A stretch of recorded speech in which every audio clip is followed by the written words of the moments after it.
ఇంతకుముందు ఒక వీడియోలో ఒకరు కామెంట్ చేశారు, నార్మల్ మిషన్కి సింగిల్ పాదం ఎలా పెట్టాలో చూపించండి అంటూ. నార్మల్ మిషన్కి సింగిల్ పాదం అనేది బయట మార్కెట్లో దొరుకుతాయండి. దీనికి కాస్ట్ 40 రూపీస్, ఒకటి 40 రూపీస్ అండి. ఒక్కొక్క ఏరియాలో ఒక్కొక్క కాస్ట్ ఉంటుంది. 5 రూపీస్ 10 రూపీస్ అటు ఇటుగా ఉంటుంది.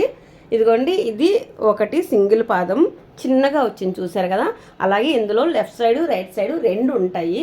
అంటే మనం కొన్నిసార్లు పైపింగ్ వేసేటప్పుడు కొన్ని డిజైన్కి లెఫ్ట్ సైడ్ రైట్ సైడ్ వస్తాయి, దానికి తగ్గట్టు ఇవి మార్చుకోవాలి. ఇక్కడ వీడియోలో మీరు బాగా అబ్జర్వ్ చేసినట్లయితే నార్మల్ పదం వెడల్పుగా వచ్చింది కదా, అదే సింగిల్ పదం ఇలా సింగిల్గా వచ్చి మధ్యలో హోల్ ఉంటుంది. ఆ హోల్ మధ్యలో సూది అనేది కుట్టు పడుతూ ఉంటుంది, సైడ్కి పైపింగ్ వస్తుంది.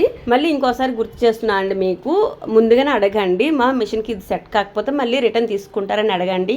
అలా తీసుకోము అనేటప్పుడు మిషన్ హెడ్ తీసుకెళ్ళిపోయి అక్కడే వాళ్ళు చెక్ చేస్తారు, ఇది సరిపోతుందా లేదని చెక్ చేసి ఇస్తారు. అలాగైనా చేయండి. మీకు ఇంతగా ఎందుకు చెప్తున్నా అనుకుంటే, నేను తెచ్చినప్పుడు అదే ప్రాబ్లం జరిగింది, మళ్ళీ రిటర్న్ తీసుకోలేదు, వేస్ట్ అయిపోయి.